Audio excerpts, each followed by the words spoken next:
In this episode of the Hospo Dojo podcast, I'm chatting with Adriano Zumbo, the pastry chef behind Zumbo Patisserie and one of Australia's best known names in desserts. We talk about where it all began, the reality of building a brand, the highs and lows of running your own business, and how he keeps the ideas flowing in such a fast-paced industry.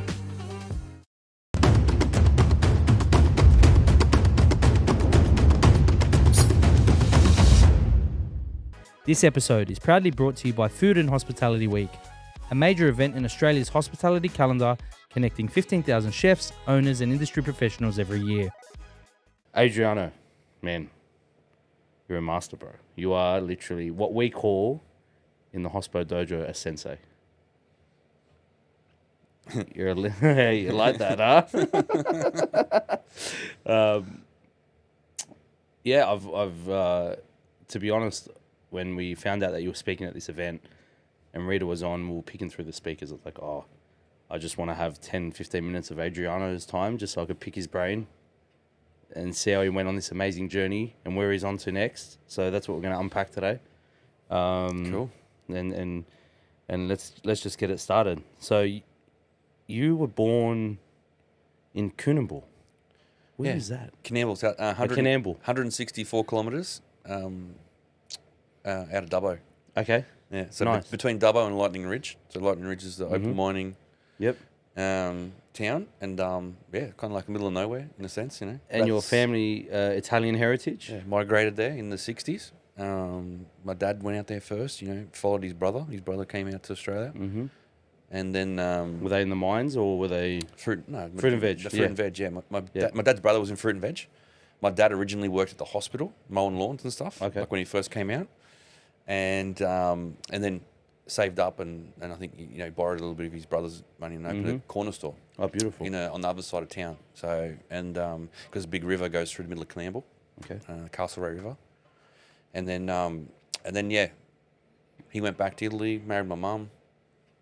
She came over. Yeah. And then, you know, that's it, man. And that started running the corner store and had a few kids and then grew that. And so you got siblings, I'm guessing? Got two sisters, yeah. So older, younger? Older, both older, 10 and 12 years older. So you're the youngest. By a long way. My wife is got a similar age gap between her sisters too. Yeah, so I'm just like, I'm that last sort of... The last surprise. The last surprise. So, and then they grew up and they built supermarkets and various... So like independent, like supermarkets. IGAs, yeah. So IGAs and then, a few other things. They got into servo. In the local town, they got a servo, drive-through bottle shop. Yeah, that's very common, like for Mediterranean, Middle Eastern families. They all that's something that they knew. You know, English being their second language, one way that they could show passion and love was through food, and they appreciated it and showing a different side to food as well, right? Oh, totally. And growing up, I grew up in Sydney, but man, you grew up in the middle of nowhere, so. Parma and on all different sorts of salamis, people would be like, what's this? Back in the 70s, 80s, I remember like my uncles used to go to school with like a labneh sandwich and everyone's like, what the hell is this, But then now it's like a norm, right? Oh, now it is. Now it's a norm, right? Now it's like... Everyone wants to be multicultural now. Everyone wants to get a bit of that different cuisines from around the world, And it's people like your father that really pioneered it for Australia. They're the ones that... kept on saying, we don't have this here. Let's bring it. How can we bring it? And then they'd really push the boundaries with their manufacturers and then look at people like Vanilla Cheese now.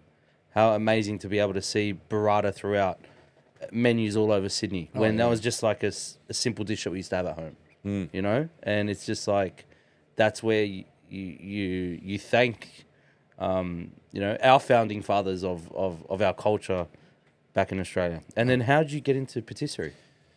Oh, had to work every day after school, being that, being an Italian family, it's, you have to work and having the shop. So, that was my thing after school. And as I went through different sections, over time, originally it was one supermarket and then they built another one on the other side of town for my sister, bigger one.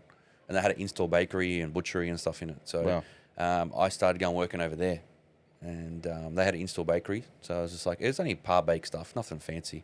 But I enjoyed working in there because, I got to decorate cakes, bake bread, and I really enjoyed it, I didn't like the deli, all the meat juices and shit, and you know, it wasn't for me. I love stacking shelves because I played a lot of sport. It was a good workout. I loved like running down the aisles, how quick I could undo the pallet, put it on the floor in front of the shelves. That was my thing. Checkout, I didn't like. Well, it's not that I didn't like people. I was I was very timid on people. People talk to me and I was like More of an introvert. yeah, I was like, what do I say to this lady or this dude? You know, I don't know. Keep talking about something. Anyway, but so like that was my jam. So the bakery was where I found it. I didn't enjoy school. I just stuffed around in school. You know, shooting pen guns in the roof, telling my friends to say these words in Italian to the teacher. You know, like all these things. Like, you know, always getting in trouble. You know, shaving younger kids' heads on sports trips. Like, we'd done so much stuff. Like, it was just because we're just, you know, You were bored. well, I was bored. Yeah, like it was. You know, I think it was one of those things. And as you get older, there's two people at school. There's academic, and then there's hands-on. You know, and then I was hands-on because I excelled at those subjects. You know, whether it's PE, woodwork, metalwork. What do you call that? Cooking and so food technology. Food technology. Yep. Food technology. You know, those are things that I like really did well at. You know, everything else I was okay, but maths I was good at because I worked in the checkout at the shop. So, like maths to a point. You know, I was always in intermediate maths. I'd excel, top the class, and then go into advanced, and I'd be at the bottom.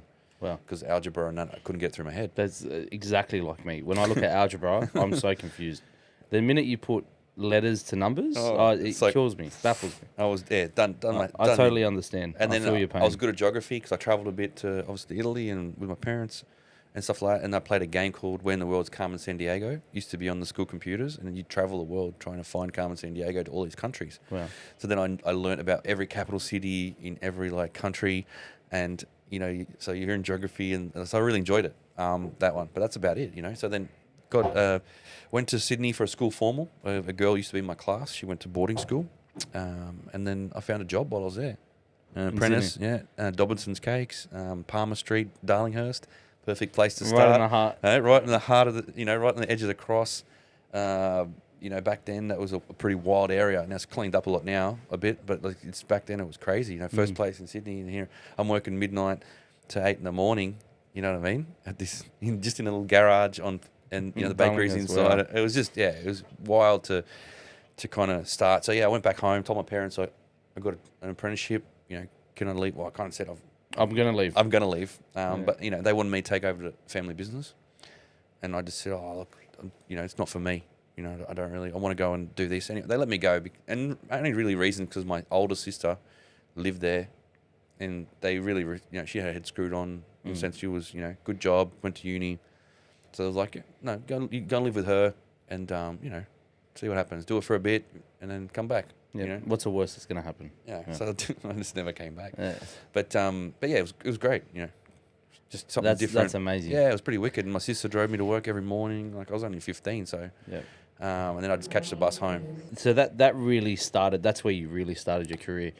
And then at what point, you know, everyone that I've always sat with, they've always had this aha moment where you feel like I've cracked the code. I know that you know, from 15 going up, you would have put thousands of hours in. Oh yeah. Thousands, beyond thousands, right? Yeah, pulling big days every day. Big days every day. I could only imagine, like, for the level of technique that you go down to the, you know, the right balance, to everything that you achieve, even the finesse. I love to call your work hyper finesse because to me it's like exceptional. It's probably one of my favorite types of pastry I've ever seen in my life. It's a big call. Mm-hmm. For me, what I love to find out is at what point did you go, this is the road for me, this is what I'm going to continue pushing in? Oh, probably about 6 months in, man, to be honest. I was pretty quick. You know, I was very lucky in my job. I had a good bunch of funny mentor guys. Like, it was a good crew. Yep. You know, you can get into a job and you just hate it because of the people, right? Yeah. It's not about the stuff you're making, it's just the people, like, you know. But my first job, I was very lucky. I had a, you know, great like guy running it, Sam, and he, you know, he kind of like told me, you know, work hard and you can be, you know, back then an $800 a week pastry chef when you qualify, or you can be a $600 a week pastry chef when you qualify, you know, and for me as well, what worked in my way was like I didn't really have anything else to do. I was young. I'd come from the country. So I just stayed back and worked, man. Like, and after the shift, even I'd stay back and play around with stuff, and he let me. And then even the guys in the decorating, that was amazing.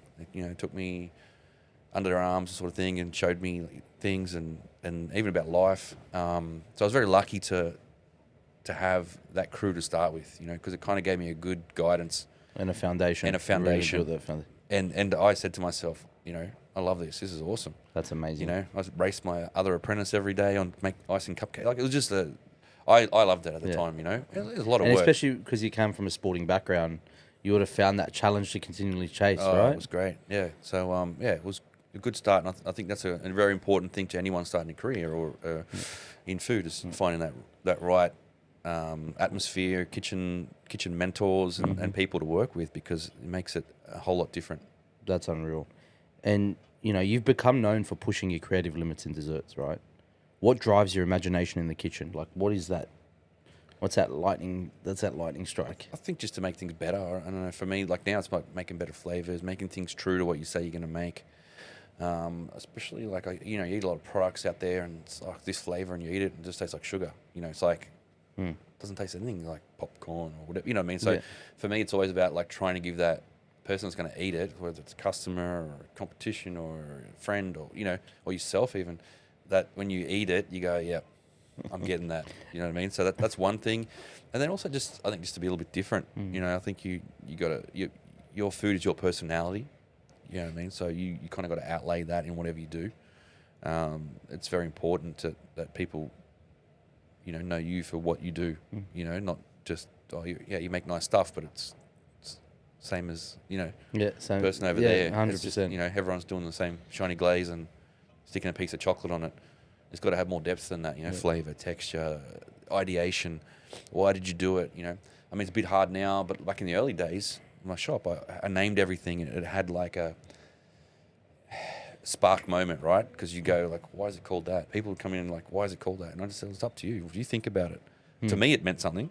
Something maybe stupid, funny, quirky, rude even sometimes, you know what I mean? But like to people, I said, look, you make your own of it. And if you get what I get, then it's great. But if you don't, you think of it, you know what I mean? But it sparks the brain to start thinking about what you're going to eat and what the product you've made already. Rather than just going in and going, oh, I'll have a chocolate mousse cake and give me that lemon tart. And, you know, so, you know, some things you have to, obviously like lemon tart probably is the wrong one because you kind of keep it that because there's not much you can call that. But the definitely the creative things over time, you know, we call them some weird names. Weird names and wild names. Not so much now. The world's got a little bit more politically correct and all those things. And it's a bit harder to, you know, not do it like not be. You still give them you don't want to get. It's cancel culture is very easy in our industry at the moment. It's very So and like, you just got to be safe. Unfortunately, you know, I understand that, and as a business and as a brand, and especially as a personal brand, you know, you don't want people to perceive you in the wrong way. And with social media now, everything gets thrown out of proportion so quickly. And we understand that. Like, and I think any hospitality professional would really understand that, right? And then there are some people that say, oh, no, you know, just don't worry about them, push the limits. Yeah, but, you know, you don't want to offend anyone because you genuinely appreciate what people think of your product. Of course, If you didn't care, then okay, do whatever you want. But then if you really care about your consumer, you really don't want to offend anyone in any wrong way. So I guess that's the case. But there must have been a dessert that you're most proud of. Oh yeah, definitely. Which one? Look, I think it's the V8 cake, man. Like I think it's one of those things that originally I created it for a special moment, Margaret Fulton's 85th birthday. You know, it was a cake that I got asked to do her birthday cake, and I was like, oh, what do I make? You know, and then I got that brief to say she doesn't like fusion flavors. She likes vanilla. She likes chocolate, and that's so I was like, okay. Then I just thought about it for a while, and I thought, you know what, I'm going to do 8 layers of vanilla. You know, I'm going to, you know, if she likes vanilla, I'm going to give her vanilla. You know, no fusion, no nothing. And it's got a little bit of white chocolate in it and stuff, so, you know. But and that's how that kind of created that originally. And then just sort of finessed it over the next few years to what it became as a product in the store, and I went on MasterChef and so forth. But it's just one of those cakes that people love, and as you were telling me before, it's my family's like, we celebrated our most special moments with that cake all the time, literally hands down. And my wife now, she continually says, "I wish I could get you the V8 cake." She always says at the time because she knows that no matter what cake she gets in front of me, I turn around and say, "You got to try the V8 cake from Zumbo." You know, so we're gonna make it happen. I promise you, we're gonna make it happen. Yeah, and for we'll sure, get it done. As you said, MasterChef. You've been on. You had your own show, Zumbo's Just Desserts, Sugar Rush. How did your media presence change your business and your personal brand? Oh, yeah, immensely. You know, I think at first I didn't even think about it. You know, there were opportunities that popped up. Well, it started like in a row. So the last opportunities, yes, I knew. But like MasterChef, for example, when I first went on MasterChef, you know, I was just a chef. Someone called up and said, "Oh, we need a croquembouche for a challenge. Can you help us? You know, we're having trouble." I said, "Okay, yeah, okay, I can help you."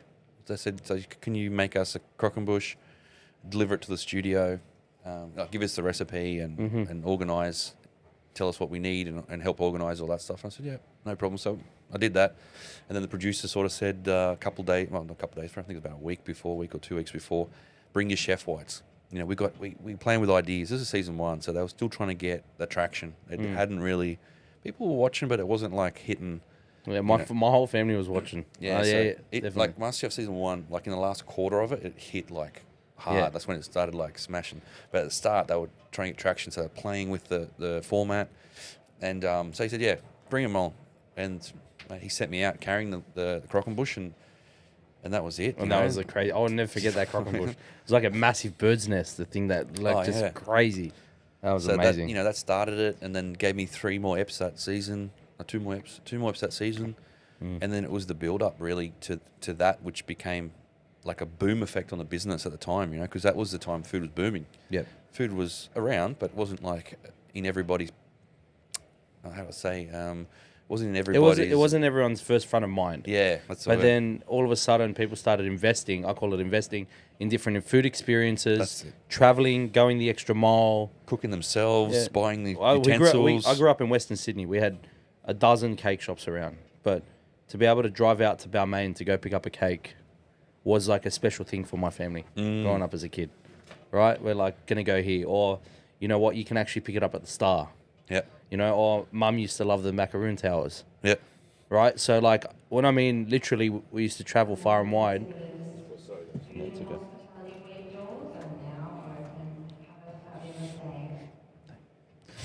Yeah, so we used to travel through, you know, during our, for those celebratory moments. Like, we had to make the trek to go get it, but it was a nice feeling. You spoke a bit about your business there. What challenges did you face scaling your business while maintaining that creativity? Oh, it was hard. I think when you're in it at the start, like it's just like a washing machine. You don't really realise, but you're just doing and going, and opportunity, especially after those shows, opportunities are coming in left, right, and centre. Like, we want to put a shop here, and then coming from just being a chef, you know, pastry chef. Like you just like at first you're like, "Oh, I don't know if I want," you know, but then you're like, "Oh, okay," and then it's like, "Oh, here, we'll fit it out for you," or whatever. They throw at you in a sense, and you're like, "Oh, that's good," you know, but you're not really looking at it like, "Oh, they're going to clump you on the rent," you know, and all those kind of things that kind of over time Build up. right? At the start, it's all right. You're paying 160 grand a year, but in 5 years, you nearly have over 200 grand, like, you know, Totally depending on all understand. those things. So I think probably not having that back end support from the start, you know, in the sense of building that framework and the right direction of the business, sort of doing it myself, I think put a lot of cracks in the business in the long run.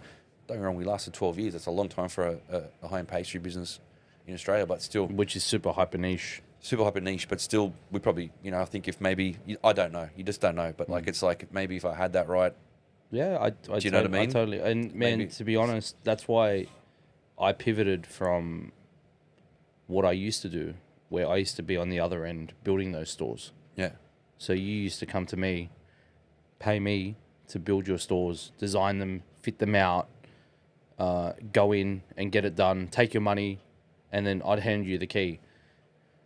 And I've delivered close to 650 projects across the world. And there was a point where I said, after consulting so many tier 1 companies, like I designed the kitchen in TikTok's head office to feed all their people and stuff like that. I was like, imagine I could help small business owners and chefs who have the most amazing product, but just sometimes don't understand the numbers. If I could help guide them on a lease negotiation, if I could help guide them on, their fit out spend properly and be on the client side, that would get them that stable foundation like you had when you went into your pastry business, when you went into your apprenticeship. I want to give, operators and hospopreneurs is what I like to call it, that leveling playing field and get them that right foundation to get them going. So then we come in as a covert mentor. So it's you're front of the brand, and then we would come in on the side, analyze all the numbers for you, do your food costing based on the products that you have, and go, okay, well, hey, if you don't account for this, you're going to get caught up in GST. Hey, what do you think of rent? In 5 years' time, this is what's going to actually really happen. If you're thinking of exiting, well, is someone going to actually be able to buy your business? What's the exit plan? Yeah, totally. Right? What's your lifestyle like? Are you married? Do you have a kid? Do you know how many hours you're going to put in? And there are some people that, like, even yesterday at the show, they were coming past saying, I've got this fantastic idea. I want to start this. I'm like, great. And they're like, we want to sell it to cafes and restaurants. I'm like, awesome. Has anyone tried the product? They're like, no. I'm like, how much do you want to invest? They're like, 150K. I'm like, that's great. I said, but has anyone tried it? And they're like, no. I was like, okay, well, have you set up a market stall? And they're like, no. I'm like, well, will you set up a market stall? And they're like, oh, a market stall. I have to take the gear to the markets, blah, blah. I'm like, if you can't run a market stall, how are you going to run a shop? Yeah, that's how I started. Right? Market stall, yeah. So you got to put the hard yards in. It's not like click your fingers, blow your money, you're going to print money back out. No. And that's what, that's where that sort of ethos comes in for us. It's we just want to help people navigate those trying times and get them set up in the right foundational aspects, and then be there for them when they grow. Yeah, totally. So that's what we do. But I totally respect for you to be able to do that as a chef with no experience on the back end, like, and create an amazing brand and a personal brand on that back end is. We did it all internally. We had no backers. We had no nothing. So it's, I made a lot of mistakes. I mean, totally let a lot of people down. Yes, but look, I mean, there's still good things to remember in there, and as you said, build a good brand. Well, man, you've collaborated with big brands like Arnott's. Yeah. How did those, like, for you, how'd that feel? Awesome, like amazing, surreal. First person to ever collaborate on Tim Tams. That's something I'll always, remember, and it helped make me a household name as well. Obviously MasterChef was it, but it just helped trigger that further. In a sense, having a product that was so iconic and everyone kind of ate and having your name on it. And people still talk about it today, even from overseas. I meet people and they're like, "Oh, your Tim Tams, I love your Tim Tams." You know what I mean? Like, you obviously can't get them anymore, but when you did, they were so into it. Arnott's, we need to come back on those Tim Tams, man. What's one piece of advice you'd give young pastry chefs looking to make their mark? Just look. I think it's about you got to have a true passion. Have a true outlook that you really love to do it. It's not just a hobby. I think a lot of people get into it, see the decorating, the finishing, the plating, and that's, it's beautiful. I want to be you know what I mean? And that's great. If you love that, that's awesome. But maybe do a blog or something. If you really want to get into hospitality, you got to be able to have thick skin, work long, like work hour, be able to be flexible, work hours, take, criticism, never stop learning. Get yourself back up every day. Doesn't matter. Everyone's gonna have a shit day. It's not immune to it. But also they got to be themselves. You want to get in hospitality. Don't be a sheep. Don't follow. You're gonna have a head chef who's a mentor and an idol. But it's not telling you to be exactly like them. It's saying build your own profile. Yes, you have to respect what you're doing in the workplace and do it. But outside of that, you need to start developing who you are. And then one day when you get your break or you take your own direction, you've got that. You don't stand there going, oh, I don't know what to do. You meet so many people don't have the confidence because they're not developing themselves throughout the process, as well as like learning and being respectful to what their workplace. Do you know what I mean? And I think you need to do both at the same time. And I don't know. It's probably don't come into hospitality thinking you're going to make heaps of money. That's if that's what your driver is, it's not the wrong thing. It's a wrong thing. Yeah. It's if it gives you a satisfaction that you love to live with, and great. Do you know what I mean? 1,000%, man. 1,000. Like I've got friends of mine in in the tech space and stuff, and they see how many hours I put in for my clients, and then they're like, man, you could PM projects for like tech companies, you could help launch successful stuff in all these sort of things. I'm like, but I'm not passionate about that. Yeah. I'm not passionate. My entire network and my friendship circles are all in hospo. Yeah. Like, and I actually love and I enjoy it. And if I don't have a meaningful purpose, money is not everything. I had a really large organization before I exited, and I had 80 professionals under me at the age of 25. But money does not drive happiness. Happiness comes from the stuff that you love seeing. Like for me to be able to help someone launch their venue, launch their business, get off the ground, support their family, phenomenal. And genuinely that they're taking the right punt at this, the best odds possible, right? And that's where I find my purpose in it. And I feel like hospitality is such a beautiful community. During your business phases and as you were growing into that 12-year run, call that a bull run where you were rushing through, you faced some heavy financial gains and as well as challenges. What was the biggest challenge you had? Oh, I think it was just always the back end, the office. Opening stores is, I won't say it's easy, but it's like, it's not the hardest part. It's actually like maintaining those stores, making sure everything's operating financially on a healthy level, right? I mean, when we kind of got to the end, big thing was, smart move in the end, because as a business, we bought our central kitchen, the building, Okay. big, had 3 tenants upstairs. Our kitchen was downstairs, 1,600 square meters, massive building. It was a great investment, but probably too much for the business where it was at. In the end, when we went administration, selling that building took the bank out of play, luckily enough. You know what I mean? Otherwise, it would have been a different ball game. So, in that sense, I say that it's that, but it's still a lot of people lost out. Creditors and all those kind of things. Like it's so I have the respect for that. That's not about what it's about. But financially, I think it's investing too much, too fast in growth. And not having the income to match that same support along the way. Because, we opened a couple more stores after we did that, because to have a big kitchen like that, you need 20, 30, 40 stores, right? Becomes a beast. But you need money to get to that. You need money to burn, because you're going to lose money to get to that. A lot of companies do it. They burn it. They burn cash. They have investors.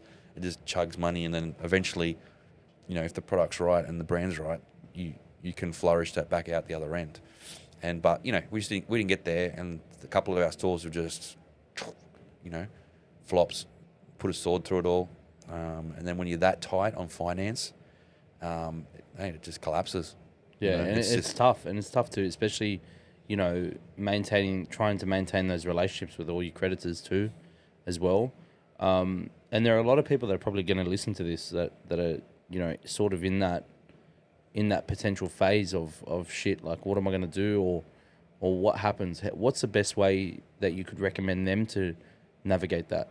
You need to have someone who's telling you the truth, like not telling you, borrow more money, do this, do that. Yeah, we'll just take another loan. Like all these things, that for me, that everyone was just telling me that all my life. Yeah, open another store. Oh, we're going to open another 2 stores to try and make this money to counteract for that. Rob Peter to pay Paul. Mate, it don't work, man. You need someone to tell you straight in the face, let's shut this thing down, or this has got legs. In the sense of, but even before that, you need someone before you open a place to help you structure that financially, look at the outcome, what's your worst case scenario, all those things that, sometimes you don't think about because you're saying to yourself, yeah, what a great spot. You know what I mean?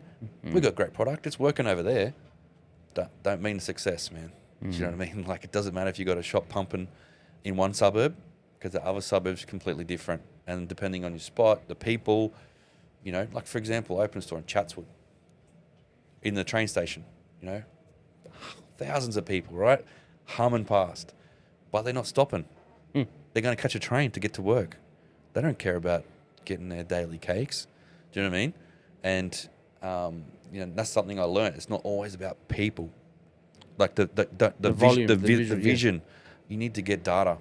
You need data. You need to stay there. What are these people doing? How are they reacting? What are they? You know what I mean? Because it doesn't mean that they're there all buying food or whatever. I mean, they are. They might stop for a coffee. Yeah. But that's about it. They're not going to.